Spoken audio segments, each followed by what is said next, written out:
The Pfaff Ambition 1.0 sewing machine comes packed with accessories. So when you get the machine out of the box, you will notice that there is a organization area in front of the needle, but all the accessories are in a little bag in the back. Now this whole entire accessory box does slide off and exposes the free arm. Another thing we'll be reaching for from time to time is the feed dog lowering lever is back here. We slide it to the left and to the right. So just so you know where that is. Also in this accessory box in the back is a loose buttonhole foot. So let's just start with this one. This foot will allow us to put the button in the foot and then sew the exact length that that button is. It's a fabulous foot. And you have a ton of buttonhole stitches in this machine. So I'm going to leave that kind of in the back area here. And let's go through the accessories that come with this machine. Now there is a bobbin in the machine. It's empty. And these are the bobbins that come with the machine. I am seeing 4 in here plus 1. These are actually standard Class 15 plastic bobbins. So they're actually really easy to find if you need replacements and not something to mix and match. If you've had other machines from other eras, those accessory bobbins might not actually fit this machine, but you can always double check with your dealer if they would or would not. But don't use other bobbins that aren't the right size. That's the moral of the story. We do have a screwdriver, a seam ripper, and brush. So the seam ripper comes in and out like that. Brush for cleaning, which will show you all about cleaning.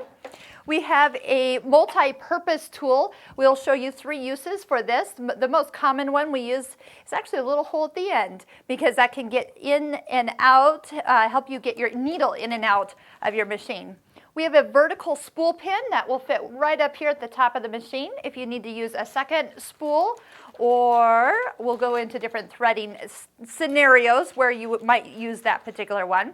And then different spools have different sizes. So there's a variety of spool caps that you'll be using. So for example, when a spool goes on the machine, you can use a spool cap to hold it in place so it doesn't move around. So you have a couple sizes with that. We do have a felt pad, which is usually used in conjunction when we use that vertical spool pin and work with a spool like this. So it kind of goes on the lower part, makes it so it doesn't, keeps the spool from flying and getting unwound too quickly. Nice collection of needles. We will talk needles. We have a whole information of needle videos that you can access, but there is everything from a wing needle, stretch, jeans, and an embroidery needle in here along with universal needles. Continuing on with some of the accessory feet, we do have your standard foot that's on the machine now. You have a seam guide that can slide into the back part of the machine and actually help you keep going the same distance as you sew. Other feet are going to be recommended right here on the front of the machine. So being able to use the right foot for the right stitch is always just a glance up to your screen. This foot, for example, is cut out. So all those heavily stitched decorative stitches can flow easily out the back side to that foot.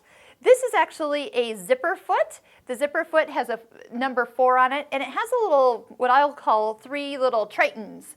And you got to remember, those point to the back, not to the front. So make sure you don't accidentally put your foot on incorrectly. And then this foot, foot 3, is a foot that I've used in multiple situations. Everything from doing a blind hem to overlock stitching, because this guide is adjustable. So it doesn't matter what thickness of fabric I'm working with, I can adjust it for any one of those techniques. So the feet can just kind of fit in these little troughs right here and have them easily accessed as you are needing them. Room for more bobbins.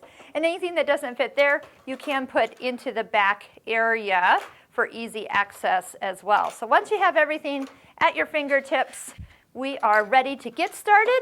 Let's start with threading the machine and winding a bobbin. So once you do that correctly, it is going to be smooth sailing as you begin to use your new machine.